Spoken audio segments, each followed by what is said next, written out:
Hi everyone, this is the second video of our video series that I'm trying to do every Friday.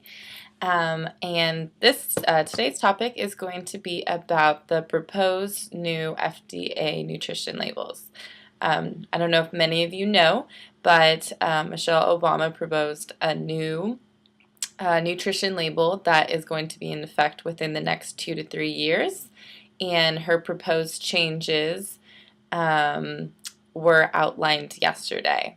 Some of them being good, but being a big promoter of eating things that don't really have a label, I don't really see it applicable as much. But it is good to educate the general population on exactly what they're eating and pinpoint some new items to have on the nutrition label. Okay. So the first thing that they wanted to do was to have a huge focus on the calories and also a real depiction of where those calories are coming from. So right now, calories are in a small writing and then it's at the top. And you can barely see, where those calories is it for, how much is it for, how many servings per container? So now it's going to have a huge, in bold writing how many calories there are. And then also the serving size is now going to depict something that is a real serving size. So, for things like ice cream, which many people definitely indulge in, instead of, putting a third of a cup, which may be the portion size, or less than that, they're going to put, something like a half a cup and write the portion size. Or if you get, some things that you get at the store might say there was like an Odwalla protein drink, right? And it'll show you the calories per serving, but maybe there's 3 serving size in that one container, which everyone knows they would just drink one container. Now they would just have the calories and calorie information for that one container. Okay, so there's real serving sizes now, and then there's also bigger calories shown. Okay, and then also for things like, say you were to indulge in crackers, right? They would say, what it would be for the whole thing. Say someone ate like a small, what would seem like a small package for some, maybe a big package for others. So, if a teenage boy is going to wolf through the whole thing, that's how many calories it's going to get. And then it'll also show, what the appropriate portion size is. Okay, so with much outlook now on and pinpointing the causes of heart disease and diabetes, we've kind of gone away from fat and gone towards the main culprit, which is sugar, right? Not all fats are bad, and actually eating a low-fat diet usually increases your sugar intake. So now they're going to ditch the calories from fat and just have it do total fat and saturated fat, trans fat, and monounsaturated fat. And then they're actually going to add in the sugar portion where how many grams of sugar are from added sugars. So not from natural sugar. So say you looked at a yogurt container, which is maybe actually helpful for our patients. If you're looking at a yogurt container, it'll say, added sugars. That would be that they added to the yogurt itself when there are natural sugars occurring in yogurt, right, from lactose. So that's pretty good, and definitely seeing, how much added sugar they might add to pasta sauce, to soups and things like that, where you might not think that there's added sugars. You can go look at this on the label. Okay. And then they're going to highlight values now for vitamin D and potassium, which actually tend to lack in people's diet and are very important to get nowadays.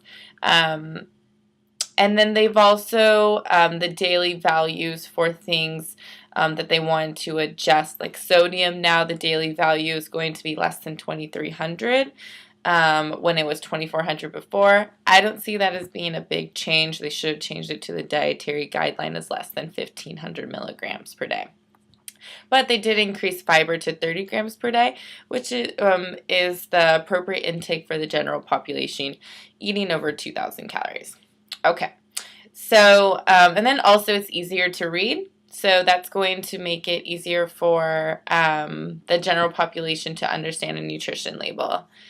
So these are the proposed changes, but I do think that it can be critiqued. Now, if you're a lot of people think that the nutrition label should be on the front of the product, right? Because now it's on the back of the product, and we tend to ignore that. So you might just grab it without looking at the nutrition label, which many people would do, especially if they're eating those types of foods. As well as there's not a lot of, they should have highlighted in bold the ingredient list, right? You know, something contains maybe 5 ingredients and that's the product. You know, how come that we don't focus on the types of foods that we're eating versus, you know, what's actually in that? Because, you know, you can make sugar-free gum look better than, you know, broccoli. So that would be something that would not be addressed, and I think is very important to look at when it comes to nutrition and labeling. Maybe we should have chicken be labeled, maybe we should have broccoli be labeled, you know, things like that. Or at least when you go buy it, have a little sign there of the nutrition label, which would be good. Definitely good for, you know, showing the the nutrition that are in real foods. Okay. And then also, I think that, you know, I think that sometimes when you change the laws, you know, manufacturing companies will get smart and kind of do something that will not hurt their business. So right now, the added sugars doesn't include natural sugars. What they look as fructose from fruit being a natural sugar, but that does still cause harm in your diet, right, if you eat in excess. So I'm sure manufacturers are now going to say, okay, let's use fruit purees and add it to this product to give that sweetness versus added table sugar. And it still has the same detrimental effect to your health because in excess that still is metabolized the same way and still going to cause things like high triglycerides and diabetes.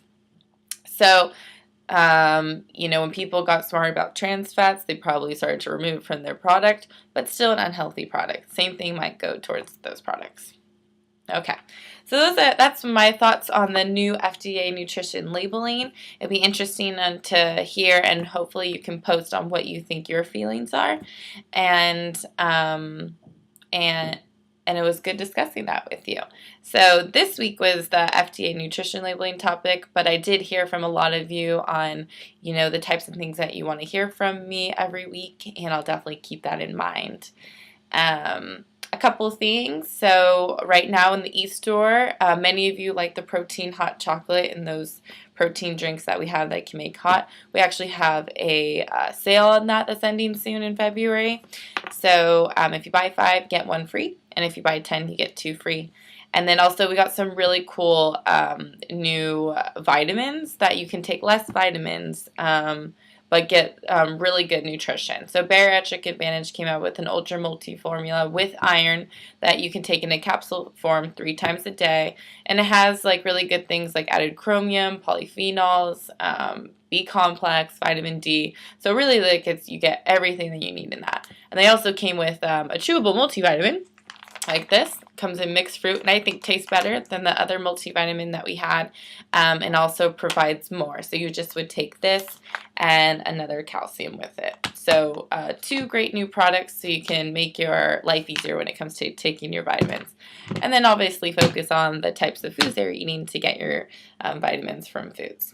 Okay, so that's my announcements for this week, and I hope this video was interesting for you, and I'll see you next week. All right, thanks.